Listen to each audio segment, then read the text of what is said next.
So it's not a secret that not every 2020 Democratic presidential candidate is all in for Medicare for all or even for similar sort of universal coverage proposals. And one of those people is Joe Biden. Joe Biden has now said more about the specifics of his health care proposal. And it's so outrageous that more than half of Americans straight up can't afford it. And what I mean by that is Joe Biden was interviewed on WHO TV the other day. As many of you know, local news stations are crazy about copyright, so I'm not going to play any clips for you, but you can easily find the interview online and check it out in full. And in this interview with the TV station, Joe Biden says that his approach is not a Bernie Sanders-esque Medicare for all approach, which we knew. It's building on Obamacare. And Biden specifically says that he wants to further subsidize private insurance, which is completely broken, of course, in order to reduce yearly copays to $1,000. So for context, a lot of the plans that Biden is talking about have $2,000 a year copays or deductibles. I think I said copay, but I mean deductible. He wants to reduce to $1,000 deductible plans that right now might have a $2,000 deductible or a $2,500 deductible. And he's also open to a public option. And the primary problem with all of this is that it's completely unaffordable for hundreds of millions of people, and it doesn't actually address the real issues with our healthcare system. And I'll explain to you both of those points. You might remember that a few months ago, we did a story about a study which found that presented with an unexpected $400 emergency expense, 40% of the country can't afford it. And by can't afford it, it means they either would have to take out a loan or go into debt, charge it, and pay it off at interest, or borrow from family, or get a payday loan, imagine, which is the worst possibility, in order to cover the unexpected $400 expense. Joe Biden is saying, I will further subsidize insurance in order to reduce the yearly deductible from whatever it is, $2,500 to $2,000, sometimes even more, down to $1,000 out of pocket max.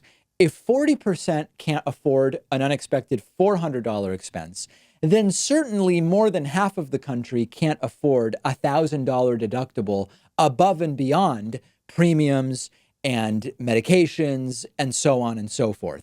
Now, what this also ignores, of course, is the cost of the plans themselves. Biden's talking just about lowering the deductible to $1,000.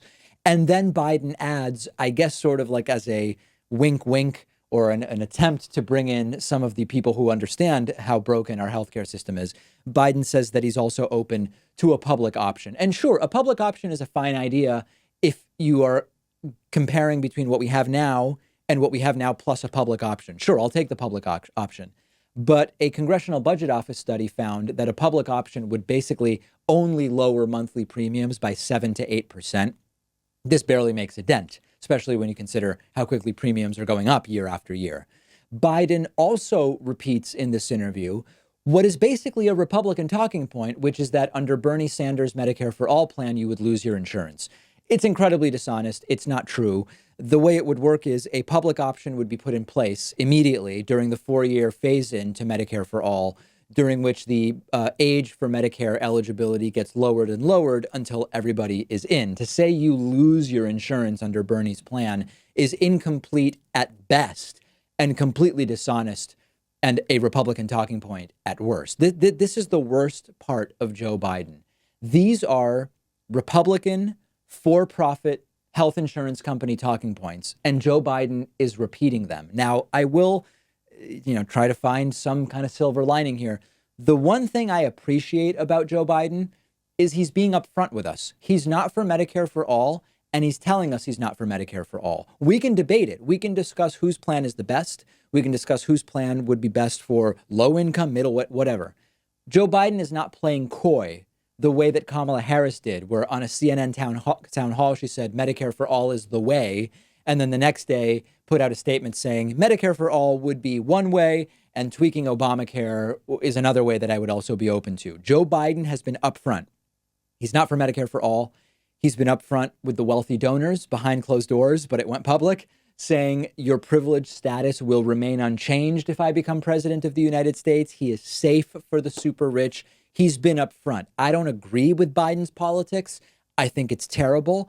but he is not sugarcoating it to appear more progressive than he is, and we can actually evaluate it for what it actually is rather than having to read between the lines. And what my assessment is that it's horrible, and I completely disagree with it.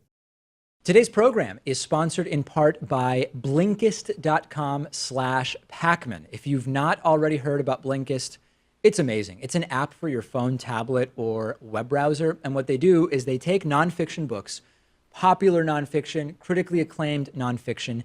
They condense the book into a 15-minute audiobook. You get all the most important information and insights from each book, but you can soak up the entire essence of the book in one sitting.